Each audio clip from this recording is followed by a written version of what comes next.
Bienvenidos a la tertulia de ITNIC. Bueno, bienvenidos una semana más a la tertulia de ITNIC. Como todos los jueves, aquí estamos. Esta semana estamos con César Jordi y con Iñaki Arrola. ¿Qué tal, Iñaki? Muy bien, ¿y vosotros? Iñaki es GP de Cafán. Y el que barre. Y el que barre. No sois muchos, ¿no? Os toca hacer un poco de todo. ¿Es verdad? Bueno, esta semana, la verdad es que siempre contamos historias, ¿no? Hay mucha gente que nos dice que contamos historias de éxito, siempre hablamos de cosas buenas. La verdad es que esta semana hemos hecho una reorganización en Factorial y queremos también compartirlo con vosotros, ¿no? Porque no ha sido precisamente una cosa demasiado agradable de hacer. Quiero explicarlo tú, Jordi, siempre lo explicas mejor. Sí, Iñaki, preguntabas qué tal. Digo, bueno, semanas mejores, ¿no? Ha habido semanas mejores. Sí, a ver, resumiendo mucho y sin darle demasiado porque es un tema un poco complicado, ¿no? Pero ayer decidimos prescindir de varias personas en la organización de Producto de Ingeniería después de haber prescindido del Chief Product Officer hace 3 semanas. La verdad es que, bueno, en una empresa de 1000 personas o más de 1000 personas, pues hay gente que viene y que va de manera regular, pero tener que hacer un cambio así más significativo en un equipo, pues es especialmente duro. Entonces, bueno, resumiendo, y lo he explicado por Twitter por si alguien tiene curiosidad, en Factorial empezamos pues este señor, Bernat, Pau y yo, ¿no? Y un grupo muy pequeño de personas dándole muchísima importancia a la ingeniería y el diseño. De hecho, los primeros que estábamos o programábamos o diseñábamos. Y durante bastante tiempo fuimos muy estrictos con la cantidad de diseño que teníamos en el equipo en proporción a todos los otros roles y ingeniería, que era el rol número 1, ¿no? Y yo creo que esto, en retrospectiva, ha influenciado muchísimo en el tipo de producto que tenemos, en la calidad de la usabilidad y el feedback que nos dan nuestros clientes. Y a medida que hemos escalado la empresa, el equipo de Producto de Ingeniería, que empezó siendo pues 3-4 personas, y escaló de una manera bastante orgánica hasta las 20 más o menos, y de ahí explotó a las más o menos 250 personas que tenemos en Producto de Ingeniería o que teníamos hace un par de días en Producto de Ingeniería, ¿no? Y una de las cosas que nos hemos dado cuenta con el tiempo es que con más niveles de management, más procesos, más gestión, más burocracia, estábamos perdiendo esa capacidad de poner el diseño y la programación, ¿no? El diseño y la tecnología enfrente al liderazgo de la empresa. Entonces ahí vimos que esto podía poner en riesgo nuestra ventaja como producto, la facilidad de uso, la capacidad de innovar rápido, de solucionar problemas grandes de clientes de una manera muy intuitiva y simple, y decidimos volver a nuestros orígenes y desafortunadamente pues parte de esa transición fue un cambio duro de prescindir de una persona del equipo ejecutivo y de varias personas de los diferentes rangos de producto, diseño e ingeniería que sucedió ayer, que hemos compartido y que, bueno, pues ha sido una semana durilla por esto, ¿no? Solo comentar, porque obviamente estas cosas generan mucha curiosidad y mucha inquietud,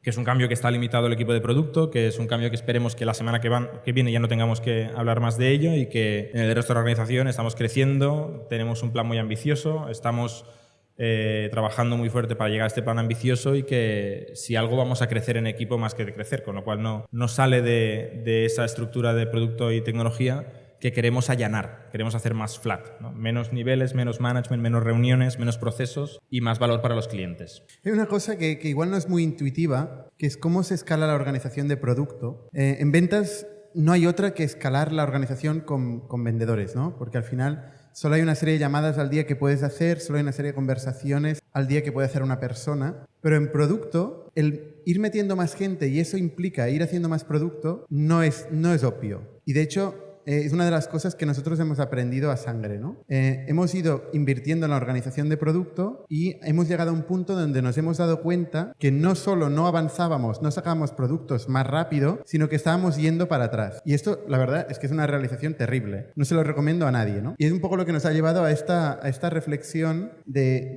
encontrar y pensar y reflexionar en qué estamos haciendo mal, hacer una profundización bastante importante en cada uno de los 32 equipos que tenemos hoy en Factorial y qué ha fallado, ¿no? Y al final hemos tomado una serie de decisiones muy duras, tampoco se lo recomiendo a nadie, es de lo más duro que hay, que además ha afectado generalmente a la gente más senior de la organización, cosa que tampoco es obvio. Hay empresas que pues, echan a mucha gente, ¿no? Mucha gente junior, ¿no?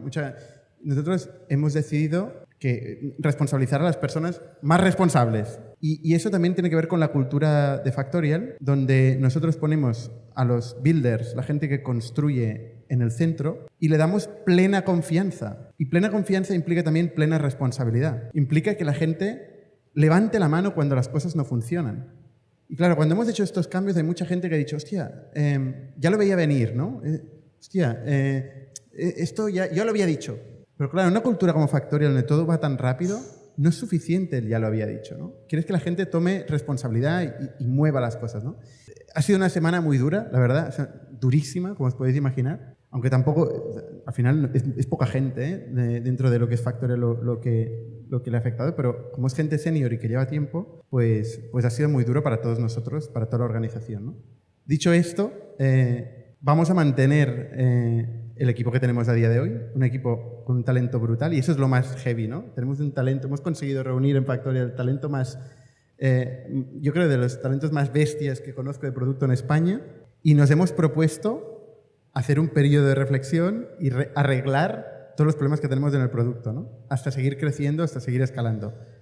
Ser capaces de digerir nosotros mismos los retos que tenemos y luego volver a seguir creciendo el equipo de producto. Yo creo que esto último que has dicho es una de las frustraciones más grandes a las que hemos llegado, ¿no? De tener gente tan buena, perdida en reuniones, en muchas capas, en muchos procesos, en unos artefactos, documentos, ceremonias, y no en crear valor para el cliente, ¿no? Y esos talentos desaprovechados. Porque precisamente la reflexión primera que hacemos es decir, ¿qué talento que tenemos más bestia y qué hacen?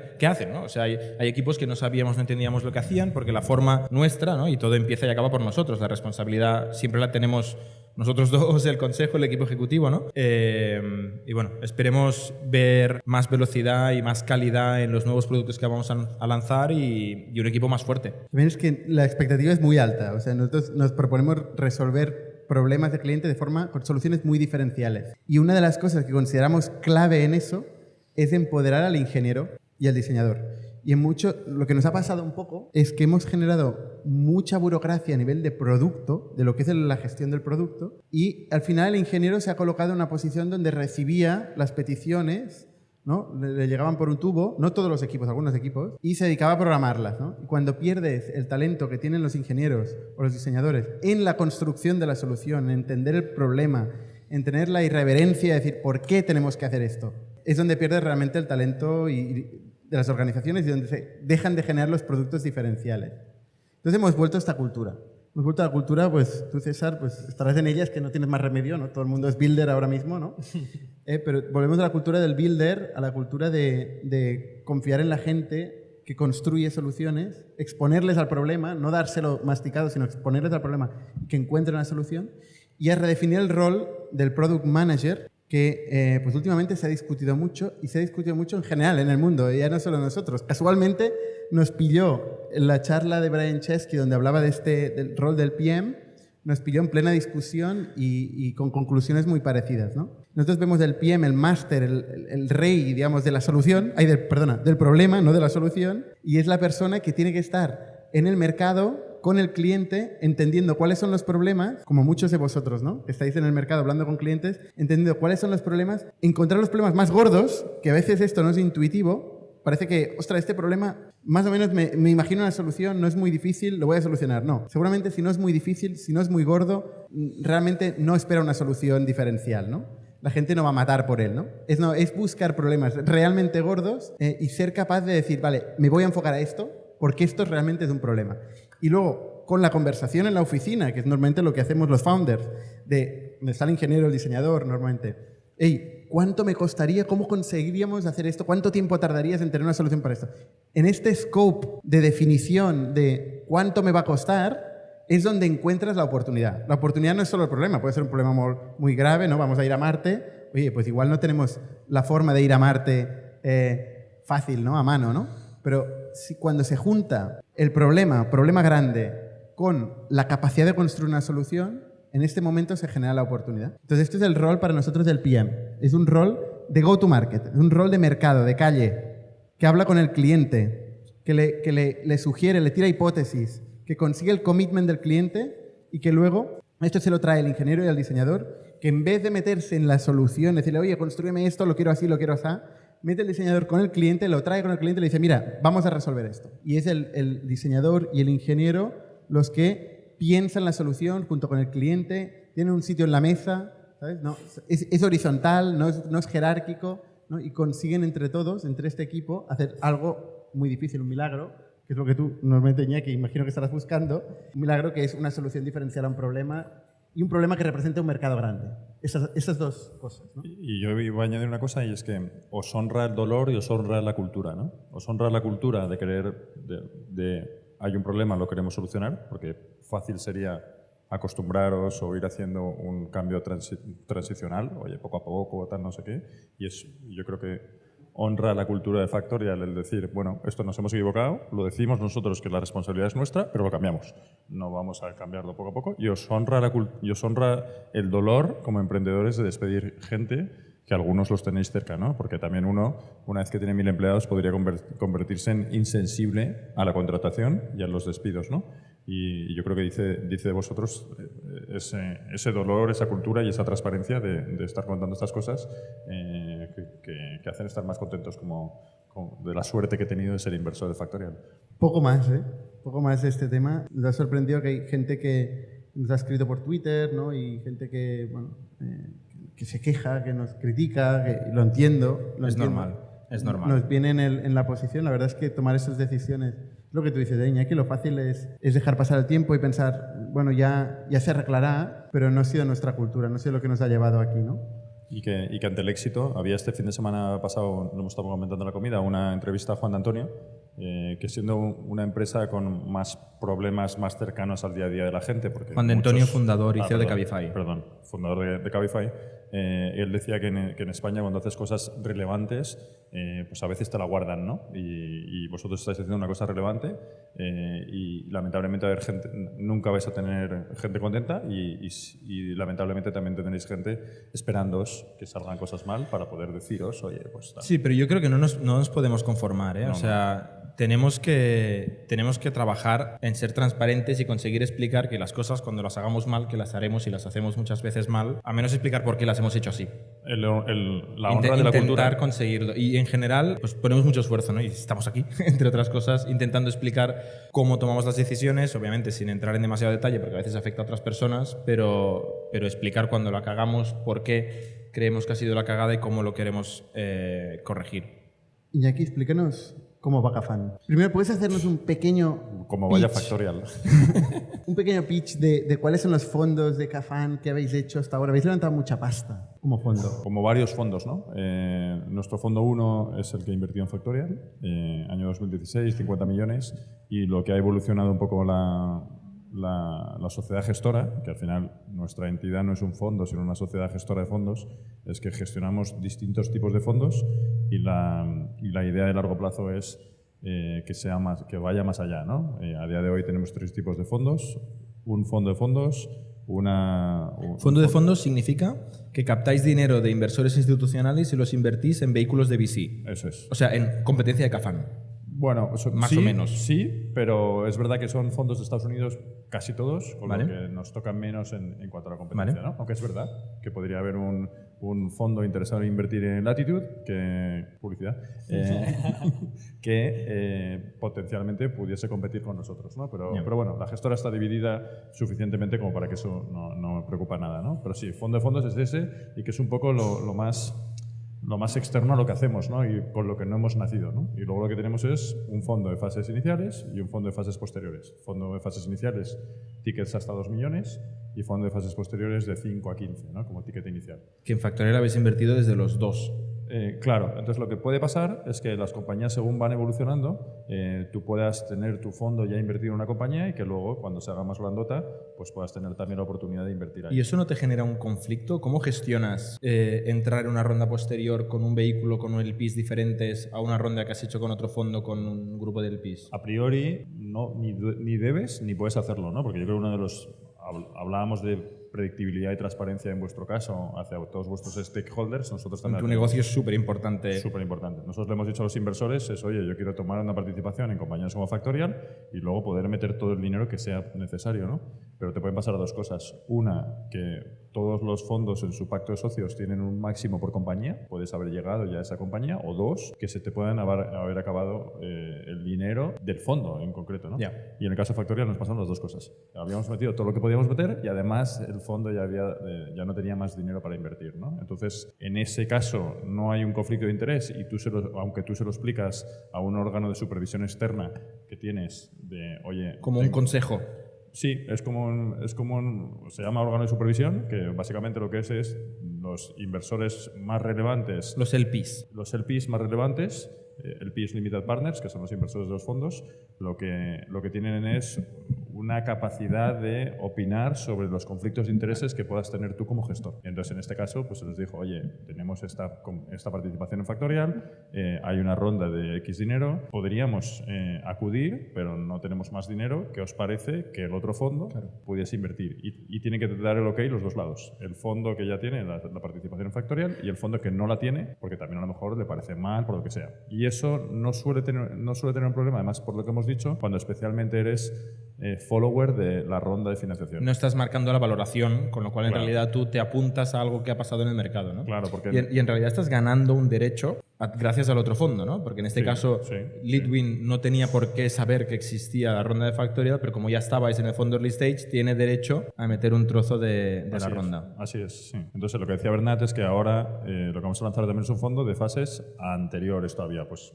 seremos competidores de INDIC y lo que vamos a tener es triple estrategia, es decir, aquellos muy iniciales de, oye, compañía que prácticamente no tenga nada o tenga muy poco, un PowerPoint poco más, en la que invertamos un ticket. Luego la estrategia actual de Cafán, que ya son compañías que ya tienen cosas, y en el caso de Factorial era clarísimo. Y luego la otra estrategia, que es la que decía Jordi, de Leadwin, que ya es cuando las compañías hacen rondas más grandes y podemos participar en rondas de crecimiento. Le llamamos Early Growth, porque si le dices growth a los americanos, ingleses y tal, de un fondo de 250 millones, pues se ríen, por razón. Sí, entonces eso hacemos, ¿Y ¿no? cuánto suma el tamaño de los fondos? O no sé qué métrica usáis. 530 millones. Vale. Hoy, 530 millones. Y la idea de largo plazo es intentar tener una gestora que tenga más productos distintos, incluso también de otro tipo de productos, ¿no? Por ejemplo, lanzaremos deuda. Bueno, en el caso de Factorial tiene también... ¿Venture debt o deuda normal? Venture debt. Venture Sí. debt. Como corto plazo venture debt, como largo plazo más deuda, mezanín, demás, al uso, lo que sea. Pero sí, o sea, al final sería, oye, como visión, todo el mundo tiene que tener una visión, ¿no? Factorial la tiene, Latitude lo tiene, nosotros también. Es, oiga usted, señor emprendedor, dependiendo en el momento en el que esté, si a usted le apetezca que yo le invierta, tengo distintos tipos de productos en distintas fases de las compañías, ¿no? Y eso es lo que hacemos, y especialmente para pasárnoslo bien, ¿no? Porque yo lo que siempre digo es suerte de invertir en compañías maravillosas en las que tienes todo el rato información sobre todas las cosas buenas que pasan en el mundo de la tecnología, con lo bueno y con lo malo, que no puedes aprender de todo, porque los que sabéis de vuestra compañía sois vosotros, nosotros no sabemos lo que sabéis vosotros para nada, pero es verdad que aprendes de mucho. Y luego lo que sí que creemos es que nos estamos juntando gente que aprendemos unos de otros, entonces tiene una parte bonita, pero es un negocio súper duro, ¿no?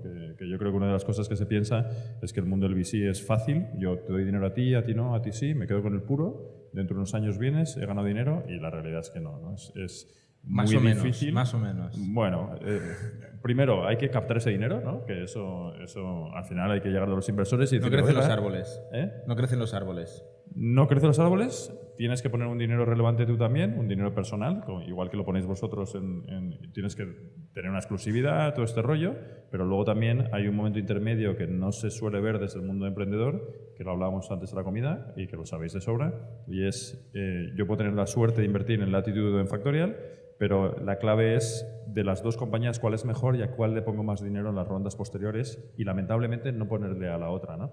Y eso a veces no tienes datos suficientes como para poder ponerlo, y a veces también es una situación un poco rara, porque a tus emprendedores lo que le tienes que decir es, no solo competías por el mismo dinero para que yo te invirtiera o no, para yo o otro fondo, sino que dentro del portfolio ya de ese fondo que te ha invertido también compites por las siguientes rondas. Y eso, uno, hay que saberlo como emprendedor. Una vez que te ha participado un fondo, vas a competir para que te pongan más dinero, porque a los menos buenos les ponen menos o nada, y a los mejores les ponen todo lo que pueden. Y dos, lo malo que tienes tú como como gestor del fondo es que hay veces que no tienes la misma información, ¿no? Si pudiésemos el ejemplo de Factorial y Latitude, Factorial hoy tiene más números y más capacidad de analizar más cosas, Latitude todavía tiene un poco menos, y entonces es más fácil analizar certezas en el caso de Factorial, es más difícil hacerlo en el caso de Latitude, aunque el premio sea mayor si aciertas en Latitude a la altura actual que Factorial. Desde la semana pasada tiene más números. Ahora tenemos números. Bueno, Antes no teníamos. pero Antes había ilusión. Pero en stage, ¿no? Es a veces, yo lo asimilo, lo decíamos antes, a los hijos, ¿no? Tú tienes hijos naciendo. Yo esta metáfora no la he entendido. Tienes hijos naciendo, Sí. que no sabes cómo van a ser de estudiosos, y tienes hijos que ya han terminado el colegio. Inviertes en un hijo y no en el otro. No, el tema es a quién le pones dinero para ir a Harvard.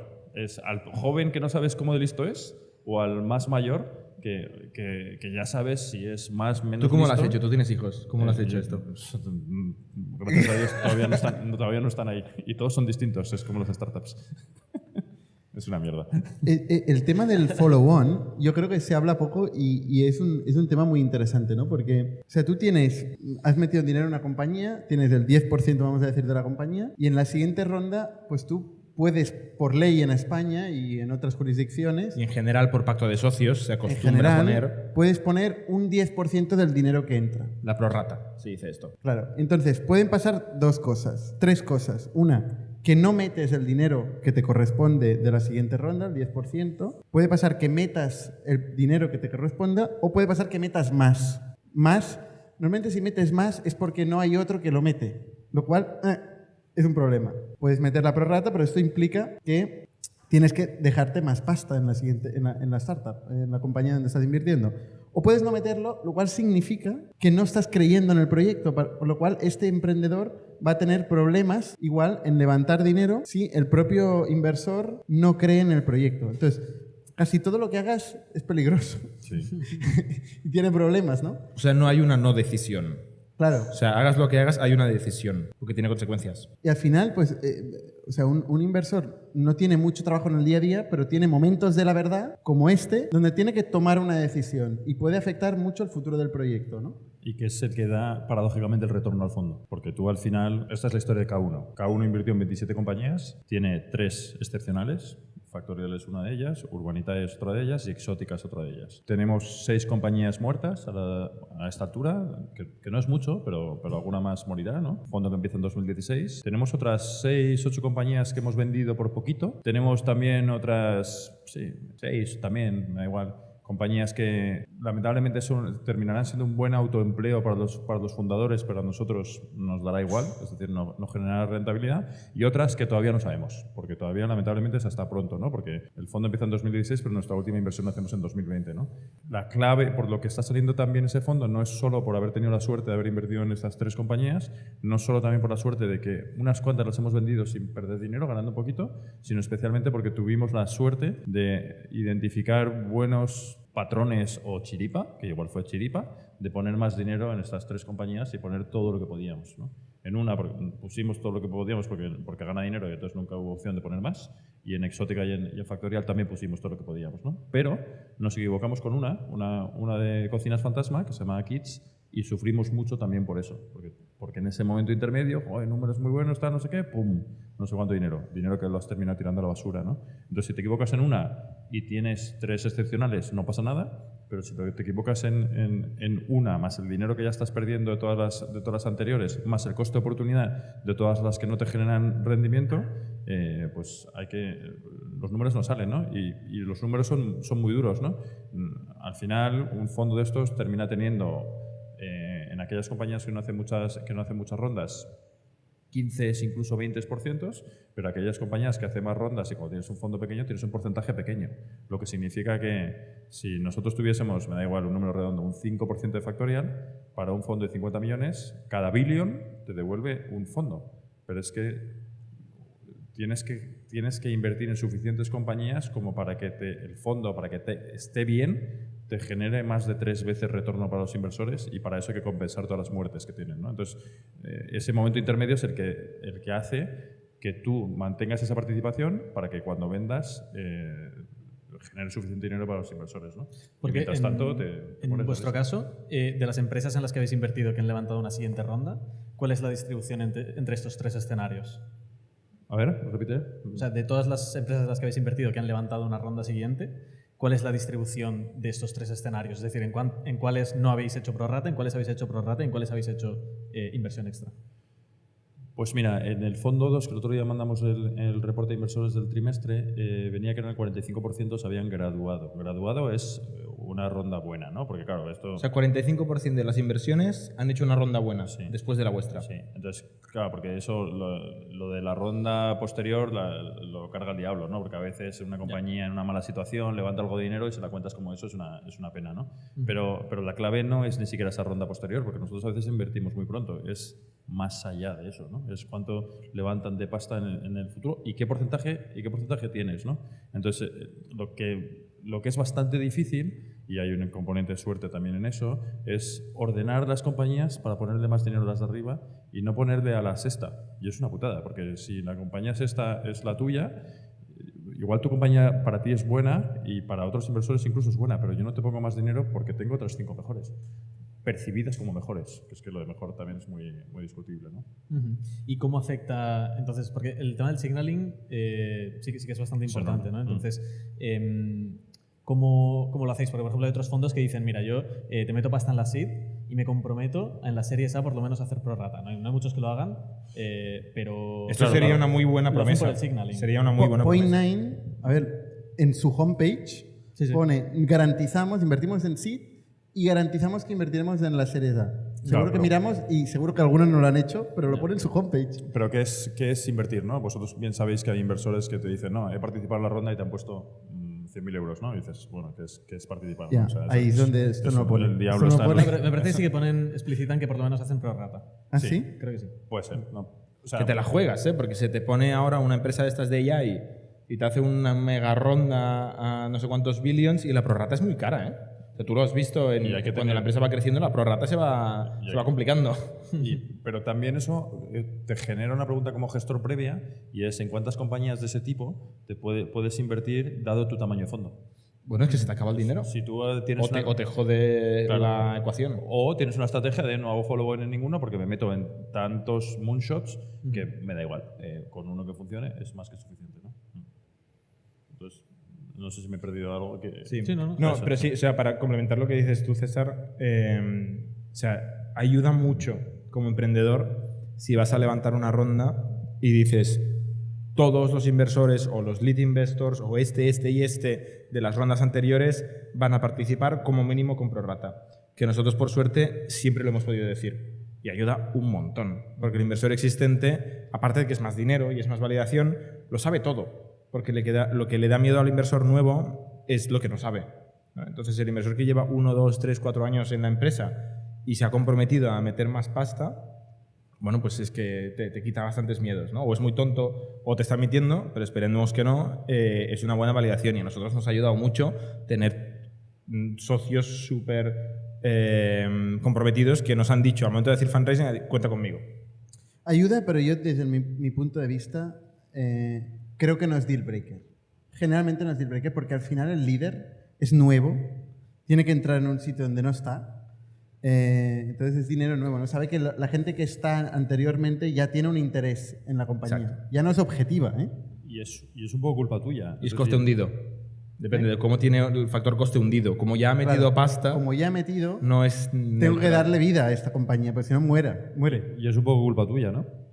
Si tú eres la mejor compañía, no te preocupes que aquí todo el mundo se mata por meter dinero. Claro. Esto no ha pasado nunca. Nunca en Factorial ha habido una situación que me llamaseis y me dijeseis, joder, que si no metes tú, no mete nadie. No, es que daba igual. Seguro que habría mucha gente encantada que cada no participase en siguientes rondas. Ya está. Entonces, pregunta obligada para los emprendedores que nos escuchan y están levantando pasta. Hoy, 2023, ¿qué tiene que tener un emprendedor para que CAFAN le meta un ticket? O lidere la ronda. Lo mismo de siempre, ¿no? No ha ¿Sí? cambiado nada. ¿No ha cambiado nada? No, yo creo que, mira, una de las cosas que hay es mucha... Yo estoy muy contento de que volvamos a estar en el año 2019, pero no por mí, sino por las compañías. Nos hemos vuelto locos en algún momento del 2020, 2021, incluso 2022, y todo el mundo se volvió loco a la hora de meter dinero o pedir dinero. y vosotros sabéis que el hambre también agudiza el ingenio y que no necesariamente necesitas todo el dinero que te pueda dar un VC, porque eso puede ser hasta malo. Entonces, que la gente sea más consciente del dinero que se gasta y sea un poco más difícil, tiene también su ángulo bueno. No estoy diciendo que como emprendedor no esté muy bien que te den todo el dinero del mundo, ¿no? Porque a lo mejor tú quieres crecer más, tienes más ambición y mejor que te lo den, ¿no? Pero lo que ha pasado en el año 2020 y 2021 es que cualquier cosa era una locura, y eso yo creo que a algunos emprendedores, si no a muchos, les ha hecho un poco de daño a la hora de coger demasiado dinero, porque sí. ¿Que es bueno coger más dinero? Sí. ¿Y que hay que coger buffer? Sí. Pero que el pasarte tiene un riesgo, pues también. O sea, hoy, por ejemplo, entre la comida y esto hemos estado en una compañía que lo que decía es, debido a dónde estoy, tengo que coger mucho más dinero. Y esa conversación con un inversor que entiende de lo que estamos hablando, no pasa absolutamente nada. Cuando es que cojo por deporte porque me lo dan, yo creo que es una pena, ¿no? Entonces, lo que quiero decir es, no creo que haya cambiado nada de, oye, ¿qué quieres construir en los próximos años? Y vamos a ver qué es bueno para la empresa, que muchas veces no se pregunta, ¿no? A veces nos preguntamos qué es bueno para Iñaki como inversor, qué es bueno para César como César, pero no preguntamos qué es bueno para Latitude, que muchas veces es distinto que lo que es bueno para César, distinto que lo que es bueno para Iñaki como Cafán, ¿no? Entonces yo creo que haces la pregunta esa y creo que lo bueno para todo el mundo, aunque a veces hay emprendedores que no les guste, es que hay un momento de poder hacer un poco el número más fino de qué necesita uno, y luego por encima de todo las compañías que son buenas levantan pasta a morir, y son buenas o percibidas como buenas, ¿eh? Que lo de buenas es siempre muy... Esto que dices que lo que es bueno para César o lo que es bueno para Latitude también depende del estadio, ¿no? Porque cuando empieza César y Latitude es la misma cosa, es su cara bonita, básicamente, no hay nada más donde invertir, ¿no? Luego poco a poco va cobrando vida y se va convirtiendo en un ente independiente, aparte, con distintos socios, con trabajadores. Claro, pero si César hubiese levantado 1 millón a valoración 1.000 millones hace un año, tendría un problema. Pero César tendría el problema. Claro, bueno, tendría el problema Latitude. El problema es que tendría el problema Latitude. Ambos. Pero para mí la pregunta suele ser que Latitude es una señora, por la empresa, por eso la llamamos señora, que normalmente está en silencio y no se le pregunta qué es bueno para ella. Para ella, levantar 1 millón a 1.000 millones no es bueno porque le corta la opcionalidad. Entonces, ese balance, yo creo que ahora a los emprendedores les hace estar en una situación mejor, dentro de que hay que tener ambición, hay que intentar no diluirse. O sea, yo prefiero un emprendedor que no se diluya mucho. Yo no quiero invertir en emprendedores que se hayan diluido mucho. Cuando nosotros vemos un cap table en el que los emprendedores tienen poco porcentaje, hay muchos business angels, yo no quiero invertir directamente. Pero hay veces que eso, si te lo llevas al extremo contrario, es muy ridículo, ¿no? La gente te dice, no, esto a la valoración... ¿Cuál es el rango? ¿Qué significa muy diluido o muchos business angels? Depende de la fase, pero en vuestra fase, que es principalmente seed, ¿no? Yo creo que hay 2 puntos, ¿no? El primero, ¿cuántos emprendedores hay? Porque no es lo mismo que haya 8 emprendedores y que cada uno tenga el 10%, o que haya uno que tenga el... Emprendedores full time, en exclusiva... Sí. Bueno, a veces lo sabéis, ¿no? Si encontráis un equipo con demasiada gente, ¿no? Y ya está, ¿no? Y también, dicho de otra manera, es en el momento seed, cualquier cosa que los emprendedores tengan menos del 80%, a mí ya me duele. Porque hay que explicar muy bien por qué has perdido el 20%, ¿no? Y a veces lo has perdido porque has pivotado, y si se puede entender... Nosotros bien, habíamos perdido el 20%. Claro. En la seed. Pero a lo mejor porque estabais pivotando, porque habíais pedido demasiado dinero, porque... la vida es dura, ¿no? Puede En pasar ese porque la vida es dura. en ese momento el capital era más caro. Claro, pero si tú tienes pero a veces es por valoración, porque llegan angels y dicen, no, esto yo me quiero quedar el 10%. Si alguien nos pide el 10% como angel, me parece una locura, y a veces lo vemos unas cuantas veces. Yeah. Y eso en nuestro estadio de compañía es solucionable todavía. Cuando va más adelante y los emprendedores tienen en serie B un 20-30%, los inversores de serie B te dicen, ¿qué ha pasado, no? Yo te diría que depende, ¿eh? Sí, por supuesto. Depende, porque depende de lo intensiva en capital que sea la compañía. Igual no es muy intensiva en capital, y ese primer capital le ha permitido entrar en una situación de rentabilidad a largo plazo. Depende, como un proyecto que hablábamos hoy, ¿no? Por ejemplo, un proyecto que no había necesitado capital a largo plazo. Depende, pero al final las inversiones son muchos checks. ¿no? Es, oye, esto, Sí, me, sí, sí, esto sí. me gusta, esto me gusta, esto me gusta. Cuando de los 20 Balancearlos. checks que hay 18 que no te gustan, pues es uno más, ¿no? Y tener una situación buena a favor del emprendedor, a todos los inversores, aunque os suene un poco raro, nos gusta. Entonces, volviendo a la actualidad, 2023, ¿qué proyectos ha invertido Cafán y qué proyectos ha vendido? Es que cuando tienes varios fondos, estás en proyectos que has vendido y a la vez estás invirtiendo. Es decir, ayer ha salido que hemos desinvertido en una compañía que se llama White Eyes, que está aquí en Barcelona, y a la vez que hemos invertido en una compañía que se llama Trevelar. Porque con un fondo has desinvertido, con otro fondo has invertido, ¿no? Entonces, para nosotros ya empieza a ser habitual estar en fases muy distintas, ¿no?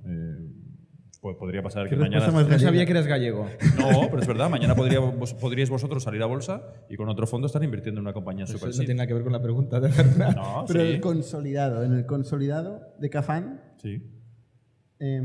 ¿no? ¿Qué compañías habéis vendido en general o se han vendido y qué inversiones habéis hecho que puedas contar? Pues mira, voy a empezar por la segunda parte. Las dos últimas inversiones que hemos hecho ha sido una compañía que se llama Trevelar, que es una compañía de todo lo que pasa en los edificios a la hora de hacerlos más eficientes a través de tecnología, sensores y demás. Y una compañía que se llama Crescenta, que es la tecnología que te permite comprar ilíquidos, un venture capital, un private equity o lo que sea, tanto particulares como hacerlo a través de bancos, ¿no? Una vez que ha cambiado la ley para que los individuales puedan participar mucho más en este tipo de vehículos, ¿no? Esas son las dos últimas que hemos hecho. Entonces, compañías que hemos vendido en el fondo 1, todavía hemos vendido 6 compañías, pero ninguna son relevantes. Es decir, vendimos Lucera, vendimos White Eyes, vendimos Frontity, vendimos... Estoy diciendo de memoria, ¿no? Vendimos Arengu, pero a la vez también se cerraron compañías, ¿no? Entonces, todas han sido operaciones que, aunque en múltiplo puedas haber sacado un buen retorno, en Arengu a lo mejor hicimos 8 veces, pero es sobre una cantidad pequeña. Es decir, que son las que no te generan retorno para el fondo, ¿no? Es decir, si yo vendo hoy un 1% de Factorial, hago muchísimo más dinero que en todas esas compañías juntas. Y eso hay un debate también interesante de cuánto debemos estar los fondos en el largo plazo para poder generar un impacto significativo a la rentabilidad de los inversores. Esto es como la bolsa. Si yo vendo rápido y corto los beneficios, estropeo la rentabilidad del fondo. Si yo me dedico a comprar más acciones de compañías que están en mala situación, también estropeo la rentabilidad del fondo. Entonces, ¿te contesto? ¿Y cuál es vuestro approach en esta dicotomía? ¿Sobre cuándo vender. Pues mira, aquí hay varios temas, ¿no? Uno, teóricamente eres mejor si tus compañías son ronderas y tu fondo sobre el papel tiene una mayor valoración, lo que en el argot se llama TVPI, ¿no? O MOIC. Múltiplo no realizado, ¿no? Múltiplo sin haber tocado papelitos, ¿no? Es, bueno, múltiplo de monopolio. Lo que hoy os puede pasar a vosotros individualmente, ¿no? Sí, el múltiplo de Factorial es muy grande, acciones son pero mucha pasta, no paga, pero luego hay que no paga el venderlo. alquiler. Eso ha estado muy de moda en los últimos años porque todas las compañías ronderas te hacían percibir que tu fondo era muy bueno. Decías, oye, no, mi fondo es muy bueno por esto, ¿no? Y eso a veces como gestor, compañías que no se aprecian, nosotros podemos apreciar, un fondo puede apreciar, no nosotros, sino la ley te permite apreciar el valor de un fondo para tus inversores siempre y cuando entren nuevos inversores, tanto en primario o en secundario. Primario es cuando hay una ampliación de capital, secundario es cuando yo le compro acciones a Bernat de Factorial y el dinero no entra en Factorial, con inversores nuevos. Si es entre inversores existentes, no nos permiten apreciar ese valor, ¿no? ¿Qué te puede pasar como gestor? Que hay una compañía, antes lo decíamos, ¿no? Nosotros tenemos una compañía que se llama Urbanitae, que es un crowdfunding inmobiliario, que nos ha pedido dinero solo una vez a la vida. Porque gana dinero. Porque gana dinero. Entonces, eso seguramente es de lo mejor que le puede pasar a esa compañía. Correcto, pero no te ayuda como gestor a revalorizarla. no te da brillo, ¿no? Porque a los inversores le dices, oye, no, es que yo la tengo valorada hace 4 o 5 años y te dicen, muy bien. ¿Y cómo me dices que va bien, que debería valer más? Pues no hay esa contraparte externa que te permite apreciar. Tienes un 1X en Urbanitae. Tengo un 1X. Claro, pero Vaya putada, ¿no?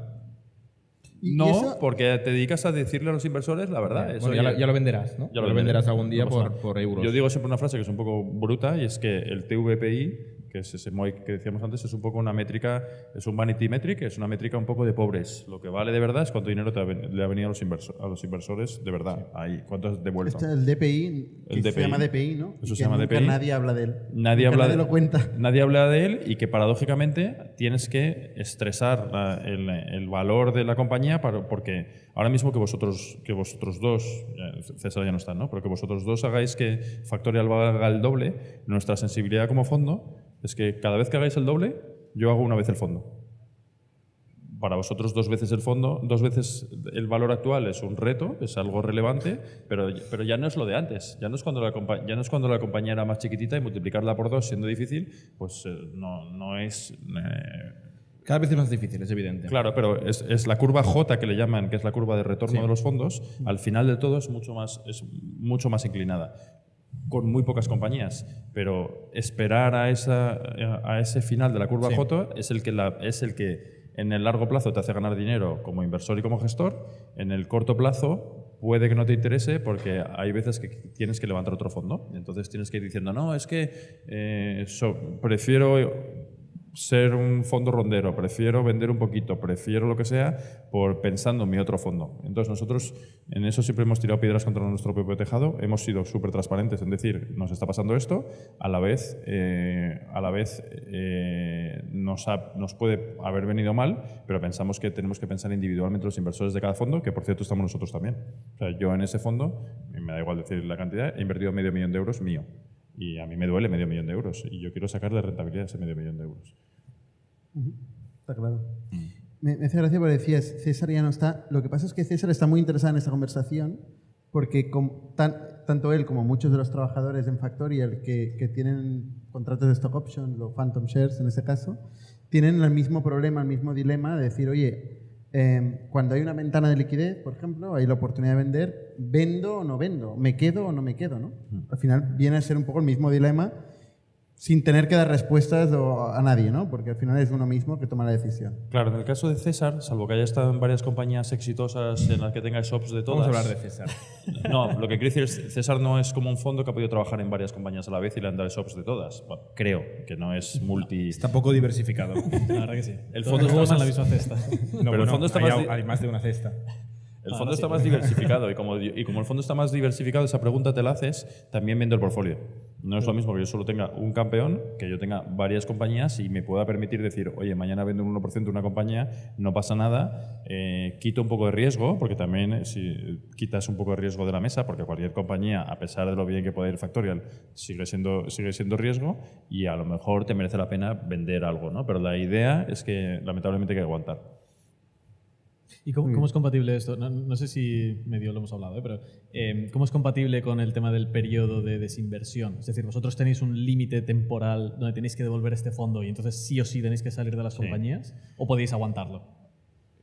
Bueno, para los que no lo sepáis, hay un periodo de inversión y un periodo de desinversión, ¿no? Que lo delimita cuando estás creando el portfolio y también la comisión de gestión que cobras, porque la cobras mayor durante el periodo de inversión, porque estás haciendo una búsqueda, una prospección de nuevas compañías, porque teóricamente estás haciendo más la calle, ¿no?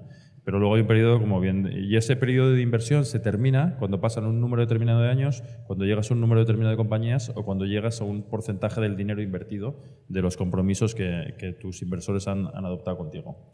Y después empieza el periodo de desinversión, que lo normal es que sean 5 años más del periodo de inversión, ¿no? Lo puedes haber terminado en 5 años, pero si lo has terminado en 3 más 5. Entonces, lo que dice César, que es súper relevante, y que también es muy relevante para vosotros, porque hay que saber cuándo estás en el periodo de inversión de tu fondo. Para vosotros como emprendedores es mejor ser la primera bala de un fondo, porque tendréis mucho más tiempo como emprendedores para que no os dé el rollo la compañía y para que os digas que hay que vender.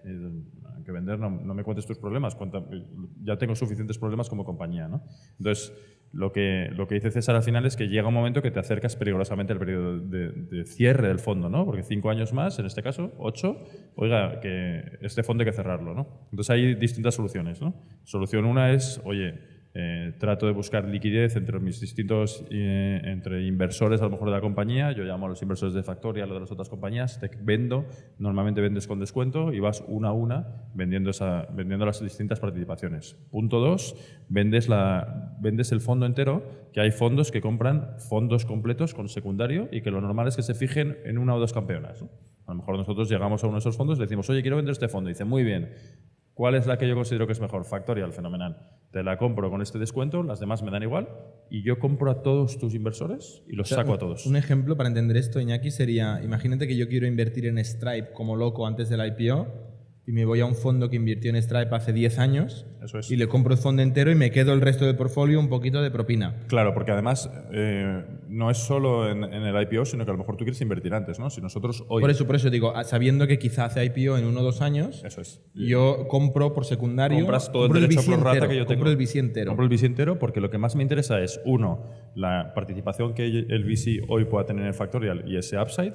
2, el derecho pro rata de meter más dinero de meter más dinero en esa compañía. Y 3, si las otras compañías igual me dan algo de dinero. Entonces compro con descuento, pero compro el fondo entero, ¿no? Esa es la opción 2. Y tienes un descuento porque le haces un favor al gestor de ese fondo que tiene que liquidarlo. Pero lo normal es que el gestor de ese fondo se quede como gestor del fondo igual, porque ellos no pueden... pero los gestionar LPs cuántas les ha compañías, devuelto el pero se dinero. queda como mono LP. Yo os compro el fondo a todos vosotros, yo soy el gestor, pero yo soy el gestor, no, yo soy el único inversor, pero este señor que tengo delante seguirá siendo el gestor y Que tendrá... quizás es board member de Stripe o lo que sea en ese ejemplo, ¿no? Y sigue tendrá un eso. carry posterior sobre el fondo completo. Esa es la opción 2. La opción 3 es decir a los inversores, oye, como yo ya no te cobro comisión de gestión, porque lo normal en los fondos es que esté capada el máximo de la comisión de gestión. Esto no vale decir, no, es que los fondos siguen cobrando para siempre. La realidad es que no. Suele estar capado en un máximo de años, un máximo de porcentaje. Por eso hay que levantar el siguiente. Sí, pero por ejemplo nosotros estamos teniendo la actitud en cada uno de los fondos siguientes de cobrar menos de comisión de gestión para no vivir de la comisión de gestión, ¿no? Empezamos con el 2,5, en el último que estamos lanzando ahora es del 1%. Que no Pero es más grande. No, en este caso es mucho más pequeño. Ah, no, este es el pequeño. Vale. En este caso es mucho más pequeño. Entonces, lo que quiero decir es que puedes llegar a un punto con tus inversores de decirles, oye, el periodo de inversión y desinversión ya se ha terminado, pero a todos nos interesa continuar y vamos a mantener sin cobraros estas acciones en este fondo para intentar que salga Factorial a la bolsa o lo que sea. Y a veces hay situaciones mixtas. Oye, buscamos secundario para algunos inversores que quieran salir, más continuar con aquellos que quieran, ¿no? Oye, relacionado con este tema, y acabamos, que vamos tarde. Sí, ya vale de café. Y que es un tema de actualidad y que Jordi luego me va a meter bronca por preguntarle esto a Jordi ahora mismo. Tiger es un socio de Factorial y han salido rumores, se han publicado en muchos sitios, que Tiger estaba vendiendo a wholesale, a mayorista, su portfolio. Y es un tema que a nosotros nos ha preocupado y hemos discutido internamente. ¿Tú, Jordi, sabes? ¿Puedes contar?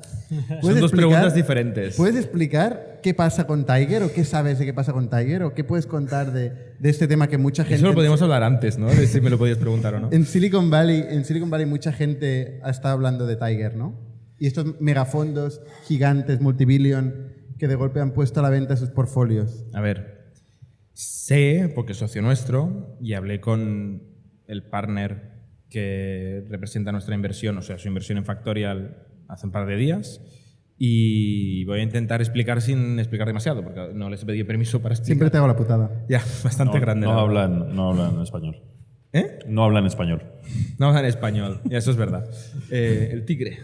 Pues, a ver, Tiger niega que estén buscando compradores para las compañías de su portfolio, como se había rumoreado. Se rumoreaba que había un catálogo de las inversiones y el valor al que las venderían. Eso dicen que es totalmente falso.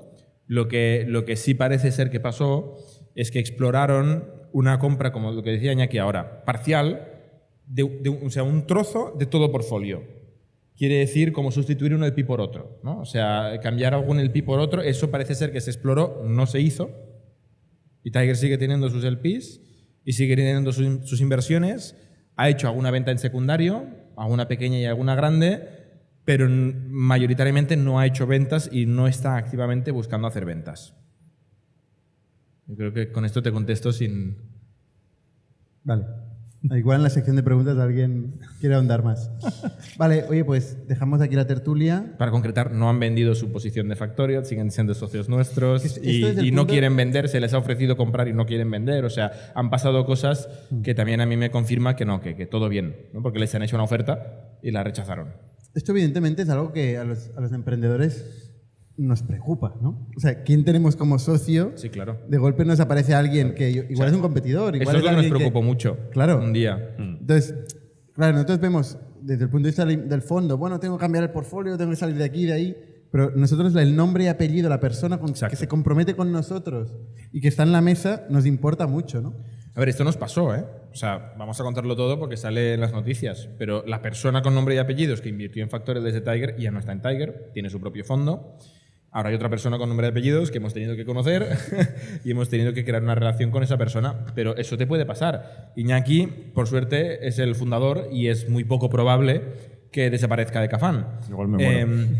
Por eso tendemos a priorizar los emprendedores a hablar con general partners, que tienen mucho a perder si se van, en general, ¿no? Y se van menos.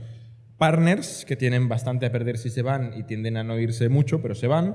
Y luego ya principals y analistas y tal, que rotan más. Entonces, claro, tú te la juegas, haces una relación con una persona más junior en un fondo, quizás le hacen una oferta en otro VC y te quedas tú ahí con unos desconocidos. Esto es un problema para el emprendedor. Una curiosidad que no se sabe mucho es que suele estar regulado en el pacto de socios de un fondo que hasta mi muerte, en cuanto a lo que tus herederos no se llevan del devengo del carry hasta la fecha de tu muerte. Entonces, no Qué es buena solo gente que sois yo me vaya, vosotros, ¿no? ¿no? Bueno, pero es que también tiene sentido, ¿no? Es eso, pensarlo en lo vuestro, ¿no? Es, oye, se os dan ESOPs Sí, no, si yo- estáis, si os vais, ¿no? Sí, sí. Entonces, ya está. Pero eso no se suele saber, pero es así. Y otra cosa que no se suele saber es que los VCs tenéis vesting. También. O sea que si os vais, perdéis el carry. Y los inversores pueden bloquear, ante la salida de un ejecutivo clave, los inversores pueden bloquear tu posibilidad de continuar invirtiendo, desinvirtiendo y cobrando la comisión. Entonces, tienes que avisar con tiempo, no vale dar sustos. Somos un ecosistema de startups tech de Barcelona, creadores de Camalún, Kipu y Factorial, entre otras. Ofrecemos más de 5.000 metros cuadrados de coworking a startups y organizamos eventos diarios para discutir negocio y tecnología hasta la saciedad. Desde ITNIC Fund invertimos en equipos con capacidad de construir grandes productos y negocios. ¡Te esperamos!